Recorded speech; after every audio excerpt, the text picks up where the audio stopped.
1차 합격 발표 나면 그때 가서 후회합니다. 반갑습니다. 윤쌤입니다. 오늘은 한예종 연기과 자기소개서 작성법을 알려드릴게요. 자소서 문항은 진작 발표됐죠. 매년 그렇지만 1차 발표가 나고 쓰려면 시간이 너무 없어요. 지금 이 영상을 본 여러분은 당장 시작하세요. 안 그러면 1차 합격하고도 후회합니다. 올해 연기과 자기소개서 문항 살펴보겠습니다. 자신에 대한 간단한 소개, 재학 또는 졸업 후 겪은 연극 경험에 대한 소개, 예술과 관련하여 가장 인상 깊은 공연이나 책에 대한 설명. 연기과 자소서는 이렇게 3가지입니다. 각 문항별로 어떻게 써야 교수님들 눈에 확 띌 수 있을지 뻔한 예시 하나랑 합격하는 예시 하나 비교 분석하면서 짚어드릴게요. 먼저 첫 번째 문항, 자신에 대한 간단한 소개입니다. 여기서 많은 학생들이 정말로 한심하게 쓰거든요. 잘못된 예시 먼저 보여드릴게요. 잘못된 예시입니다. 어릴 적부터 텔레비전에 나오는 배우들을 보면서 꿈을 키워왔습니다. 무대 위에서 다른 사람의 삶을 살아보고 관객들에게 감동을 주는 배우가 되고 싶다는 생각에 연기자의 길을 걷기로 다짐했습니다. 저는 열정과 끈기만큼은 누구에게도 뒤지지 않는다고 생각하며 항상 배우는 자세로 성장해 나가겠습니다. 자, 어때요? 되게 익숙하죠? 아마 절반 이상의 학생들이 이렇게 쓸 거예요. 문제점이 뭘까요? 바로 내가 없다는 겁니다. 이건 그냥 배우 지망생이라면 누구든지 쓸 수 있는 거죠. 아니, 배우 지망생 아니어도 이 정도는 가라로 쓸 수 있을 것 같아요. 내가 쓰든 다른 사람이 쓰든 연기를 생판 안 하는 사람이 써도 똑같다는 거예요. 그리고 또 보세요. 열정, 끈기, 배우는 자세 이런 거 너무 추상적이죠. 그리고 너무 당연한 얘기잖아요. 열정, 끈기, 배우는 자세 이런 거 뭐다? 그냥 무의미하다. 이런 말은요, 아무런 인상도 못 남겨요. 그냥 종이 낭비라고 보시면 됩니다. 연영과 입시에서 자기소개서든 질의응답이든 실패하지 않는 절대 원칙이 있어요. 제가 학생들도 가르치고 교육청에서 연영과 입시 컨설턴트 하면서 상담할 때마다 이 얘기를 계속 했거든요. 그 절대 원칙이 뭐냐? 나를 보여줘라. 내가 누군지 보여줘라. 이거예요. 이 문항도 마찬가지예요. 구체적인 나만의 경험과 그 경험을 통해 얻은 배우로서의 역량을 연결해야 됩니다. 그러려면 나만 할 수 있는 얘기를 해야 돼요. 그 방법은 뭘까요? 뭐 여러 가지가 있겠지만 별명이라든지 특별한 취미라든지 아니면 나만 얘기할 수 있는 독특한 경험 이런 걸 잘 생각해서 써보는 거예요. 이제 모범 답변 한번 볼게요. 제 별명은 엄마입니다. 학교 생활 중 친구들에게 잔소리하면서 챙겨줄 건 다 챙겨준다고 해서 붙여진 별명입니다. 이러한 성향 덕분인지 학교에서 3년 내내 반장을 했고 3학년 때는 과대표로서 학과의 규칙을 만들고 후배들을 교육했습니다. 학교 공연에서는 배우 겸 학생 연출을 맡아 3편의 연극과 뮤지컬 공연을 성공적으로 이끌었습니다. 제가 학교에 입학한다면 이런 엄마 같은 리더십을 발휘해 더 좋은 공연과 학교 생활을 만드는 데 일조하겠습니다. 자, 내용을 많이 압축하긴 했는데 어때요? 훨씬 흥미롭죠? 일단 엄마라는 별명으로 호기심을 자극하고 반장, 과대표, 학생 연출, 후배 교육 이런 구체적인 경험으로 본인이 어떤 사람인지 보여줬어요. 이 친구 어떤 사람이에요? 리더십 있고 친구들 잘 챙기고 뭐 그런 사람이라고 딱 느껴지죠. 또 학교를 어디 나왔는지 언급하지 않았지만 학교 공연 같은 얘기가 써 있으니까 뭐 예고라든지 이런 거 나왔겠구나 이런 뉘앙스도 자연스럽게 보이죠. 마지막으로 학교에 입학하고 나서 포부를 얘기했어요. 입학 후의 학교 생활과 본인의 리더십 성향 이런 것들을 긍정적으로 연결시켜 놨죠. 교수님들이 어떻게 생각하시겠어요? 엄청 좋아하죠. 왜? 여러분 기수마다 살림꾼 같은 학생은 꼭 필요하거든요. 야, 이 친구 뽑아놓으면 학교 생활 열심히 하겠는데? 제대로 좀 얘기해봐야겠다. 이런 생각이 들게 하면 일단 성공입니다. 두 번째, 재학 또는 졸업 후 겪은 연극 경험입니다. 공연이나 연기 훈련 경험 이런 거 쓰는 항목이죠. 학생들이 가장 많이 하는 실수 사례부터 볼게요. 먼저 좋지 않은 사례입니다. 다양한 연기 워크숍에 참여하며 실전 감각을 익힐 수 있었습니다. 연기를 연습하는 과정에서 연기란 감정을 단순히 표현하는 것이 아닌 복합적인 감정을 가지고 표현하고 전달하는 일이라는 걸 깨달았습니다. 이와 함께 연기가 사람을 치유할 수 있고 누군가에게는 살아가는 원동력을 줄 수 있다는 것도 깨닫게 되었습니다. 또한 소규모 연극 공연에 참여하면서 역할을 맡아 끊임없는 자아성찰과 주변 배우들과의 소통, 함께 나아가는 팀워크가 중요하다는 걸 깨달았습니다. 자, 뭐가 문제인 것 같아요?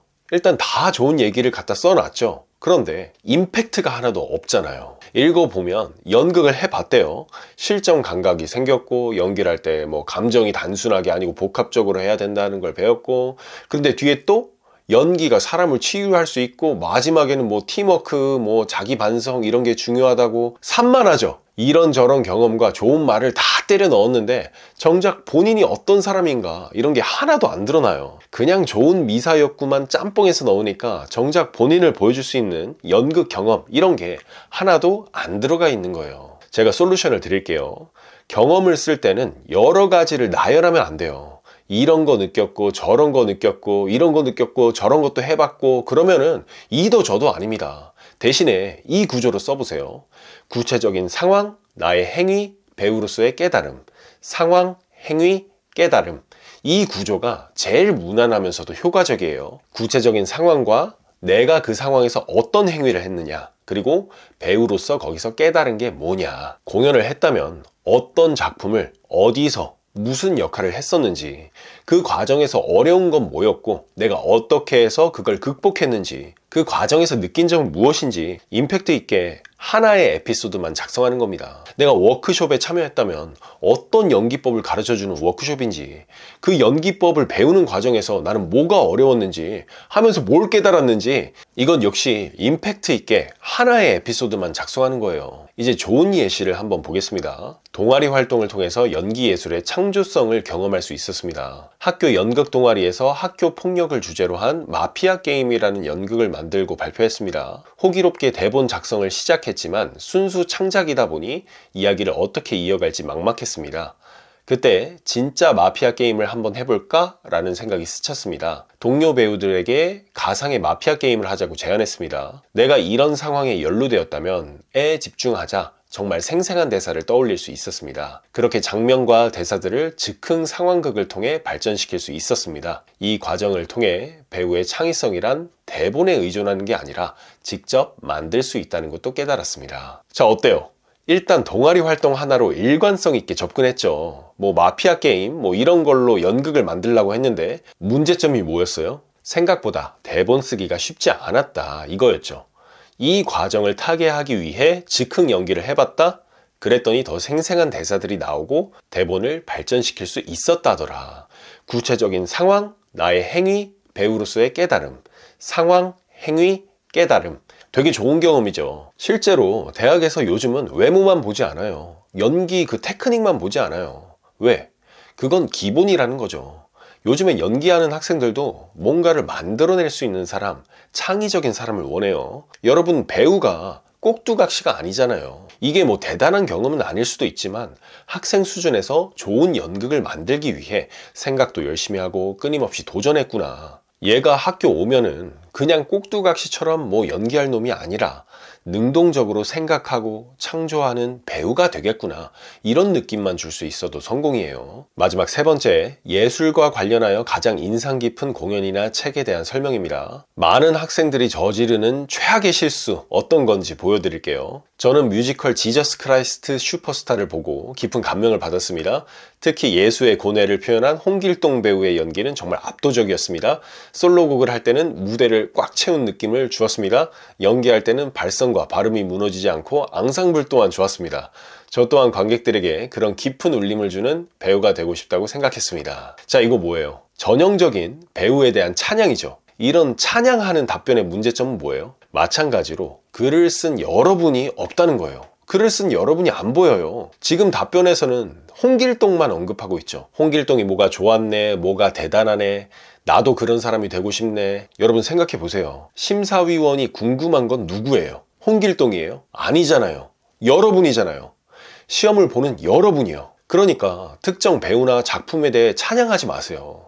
레미제라블 봤네, 뭐 오이디푸스, 햄릿, 뭐 이런 유명한 작품을 봤네, 정말 대단했네, 뭐 무대와 앙상블이 어쨌네, 그렇게 좀 쓰지 마세요. 공연이 궁금한 게 아니잖아요. 공연을 통해 여러분이 어떤 생각을 했는가, 어떤 변화가 있었는가, 이런 게 중요한 거죠. 그럼 어떻게 써야 될까요? 작품을 통해서 나를 보여주면 됩니다. 작품이 왜 나에게 인상 깊었는지, 그 작품을 통해 나의 어떤 생각이 어떻게 바뀌었는지, 그리고 그것이 내가 미래 배우로서 혹은 예술가로서의 삶과 어떻게 연결되는지를 보여주면 되는 거예요. 평범한 작품이라고 해도 자신이 어떤 사람인지 보여줄 수 있으면 그게 좋은 답변이에요. 이번에 좋은 예시를 하나 보여드릴게요. 국립창극단의 리얼을 통해 전통 연희의 가치를 깨달았습니다. 셰익스피어의 희곡을 읽고 분석하면서도 대사 특유의 운율과 음악성을 온전히 이해하기가 어려웠습니다. 배우로서 이것을 어떻게 표현해야 할지 막막하게 느껴졌습니다. 하지만 창극 리얼을 보고 그 해결 가능성을 깨달았습니다. 셰익스피어의 대사가 우리나라의 창을 만났을 때 대사의 운율과 뉘앙스는 분명해지고 원작의 비극성이 오히려 더욱 선명하게 느껴졌기 때문입니다. 한예종에 입학한다면 우리나라 전통 연희의 표현 방식을 연구하고 다양한 방식으로 적용해보고 싶습니다. 이를 통해 고전의 새로운 해석과 표현 방식을 창조하고 싶습니다. 이 학생 같은 경우에는 특이하게 창극을 이야기했어요. 일단 어때요? 일단 호기심이 생기잖아요. 아니 다른 애들은 뮤지컬 얘기하고 뭐 홍광호 이런 대배우 칭찬하고 스타니슬랍스키 뭐 배우 수업 이런 얘기하고 앉아있는데 우리나라 창극? 일단 차별화되죠. 눈길을 끈다고요.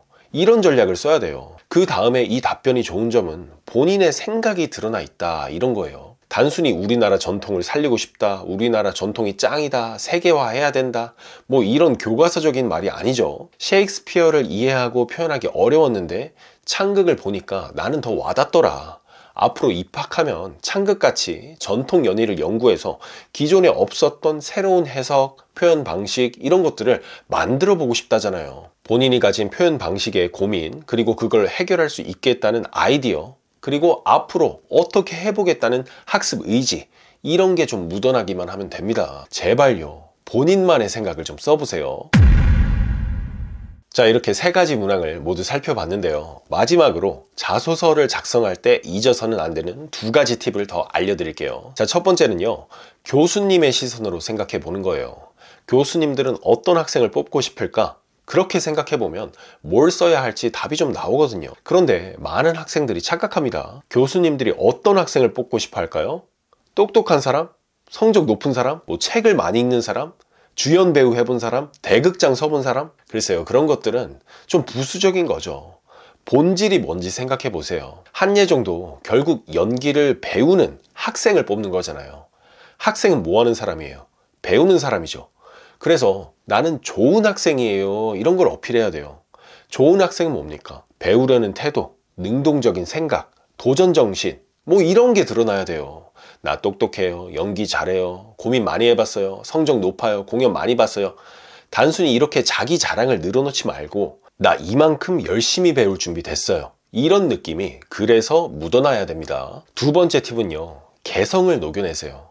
진짜 남들과 똑같은 이야기는 매력이 1도 없어요. 좋은 학생처럼 포장하려고 하지 말고 그저 여러분이 어떤 사람인지 보여주세요. 사소하더라도 솔직한 생각, 경험, 취미, 연기에 대해 고민했던 거, 그런 게 가장 강력한 개성이에요. 자꾸만 뭐 꾸미려고 하지 말고 여러분이 어떤 사람인지 솔직하게 좀 써보세요. 자, 이렇게 오늘은 한예종 연기과 자소서 작성에 대해서 이야기해봤습니다. 한예종 곧 1차 발표가 나는데 바로 다음 날이 자소서 제출 날인 거 아시죠? 발표 나고 쓰기 시작하면 완전 늦어요. 미리미리 구상하고 써보고 고쳐보는 시간 충분히 가지시기 바랍니다. 그래야 후회가 없어요. 만약에 시간이 너무 없거나 혼자서는 도저히 방향을 못 잡겠다, 그럼 저한테 직접 첨삭을 받는 방법도 있어요.